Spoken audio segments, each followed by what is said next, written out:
esse lance, a gente tá agora, os principais aplicativos, por assim dizer, que estão bombando direto, só se fala dessa parada, não sei o quê, ChatGPT, Midjourney, né? Eu imagino que pra vocês, nenhum dos dois seja novidade, assim, vocês já sabiam que... Já devia ter uma ferramenta dessa mais underground antes, né? Como é que Com certeza. Se você pensar no GPT, a gente está no GPT-3, então as versões anteriores já estavam sendo construídas. E agora, qual é a diferença? A gente podia começar falando isso, né? Por que agora bombou? Se a gente está falando disso há um tempão, se já existe o GPT até a versão 3, se a gente já viu essa evolução... O ChatGPT colocou a inteligência artificial na mão das pessoas. Antes do ChatGPT, toda essa inteligência ou toda essa utilização, ela tinha que ser feita por gente mais nerd ou tinha que ser feito por empresas. Então, eu brinco que a gente está vivendo uma era da IA 2.0. É que nem o Web 1.0, você tinha as empresas fazendo site e as pessoas usavam o site que as empresas faziam. O Web 2.0, você começa a ter ferramentas que as pessoas começam a utilizar, redes sociais, blog, etc. E isso foi o que explodiu com o uso da internet. A gente tinha a IA 1.0, que eram as empresas utilizando, já faz muito tempo, inclusive, que elas estão utilizando. A partir de janeiro desse ano, quando o ChatGPT ficou disponível para as pessoas, o poder passou para a mão, democratizou o uso da inteligência artificial, passou para a mão das pessoas. Todo mundo começou a usar. E aí que começou a preocupação, porque aí todo mundo começa a utilizar de 1000 maneiras distintas, algumas não tão legais quanto outras. Muita gente não sabe o que está fazendo, não sabe como está utilizando, está usando de maneira inadequada. E aí começa a discussão de ética, de utilização, se pode ou não pode. E aí é professor proibindo de fazer trabalho que não seja com isso. Não pode ser, tem que ser à mão, porque não vai usar o ChatGPT. Os alunos usando o ChatGPT junto com impressão 3D para burlar o professor. Então aí começa essa discussão, né, que é repeteco de outras discussões que a gente já teve em outros momentos. É verdade. Toda vez que a gente tem uma tecnologia nova chegando, todo mundo pira. Isso. Né? Quando vem a internet, todo mundo pirou. Isso. Né? Mas,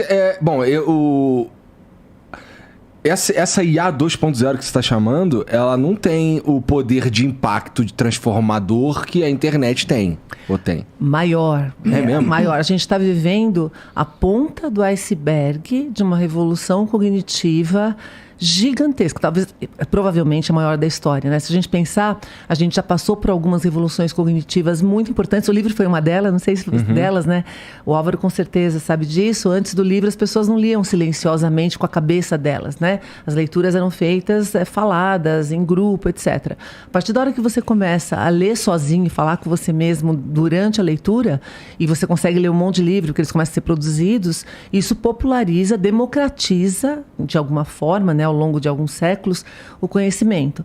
A internet, depois do livro, a gente teve a renascença no meio do caminho, ok? Mas em termos de atingir muita gente, a internet teve o mesmo efeito, né? Você começa a ter conhecimento para todo mundo o tempo todo, etc e tal. Agora você tem uma inteligência que te ajuda, uma inteligência que ainda está no começo, que te ajuda a fazer muito mais rapidamente vários trabalhos cognitivos, né? Quem usou, não sei se você já usou. Cara, eu usei para fazer umas perguntas muito idiotas, só para ver se manjava mesmo, entendeu?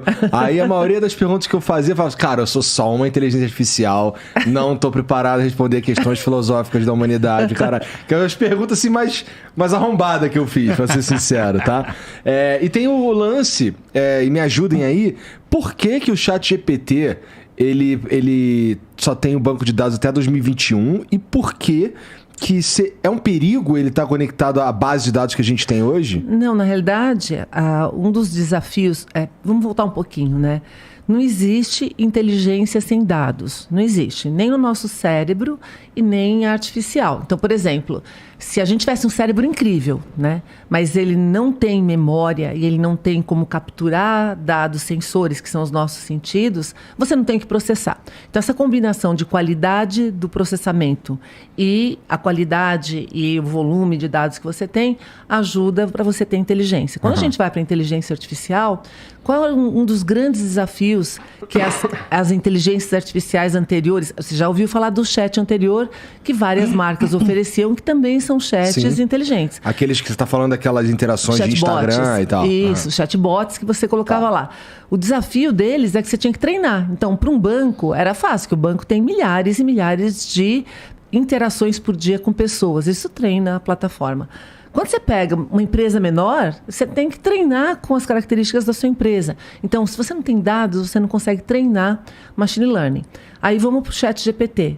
O ChatGPT, ele foi treinado, estudou, ou capturou, não só livros, modelos, dados, blá, blá, blá, de montão. Então, ele tem uma base gigantesca que foi até 2021, não porque é perigoso vir até 2022, 2023, é porque é o recorte que foi feito.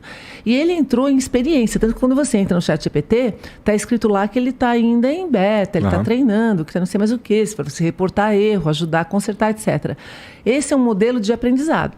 Na realidade, em 2020, que foi durante a pandemia também, quando o GPT foi lançado, e a gente que trabalha, ou estuda, está relacionado com essa área, viu, ele já tinha resultados incríveis para quem tinha acesso para poder utilizar.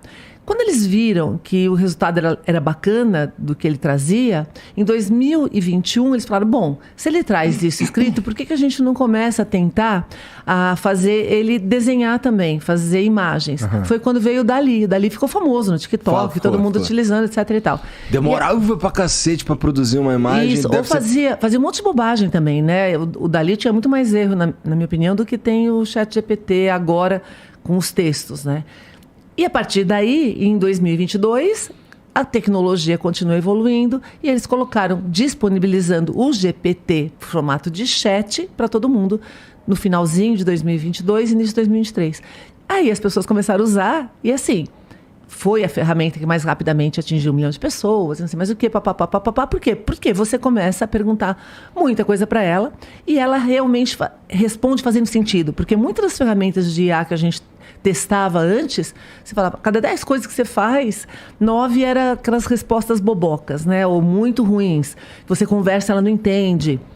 Ou seja, não era útil. Agora não. Agora, para cada 10 perguntas que você faz, ele responde as 10. Ele pode ter... E a gente pode conversar depois, para não ficar monopolizando aqui, mas a gente pode conversar quando que está ruim isso, quando não é, quais são os riscos, mas é justamente porque ele responde bem que a gente começa a utilizar bastante. E é justamente porque ele responde bem que a gente corre o risco de acreditar em tudo que ele coloca, Então, esse é o grande problema que eu acho que todo mundo começou a ficar preocupado, qual é o limite dessa utilização? E se isso é apenas o começo, onde a gente vai parar,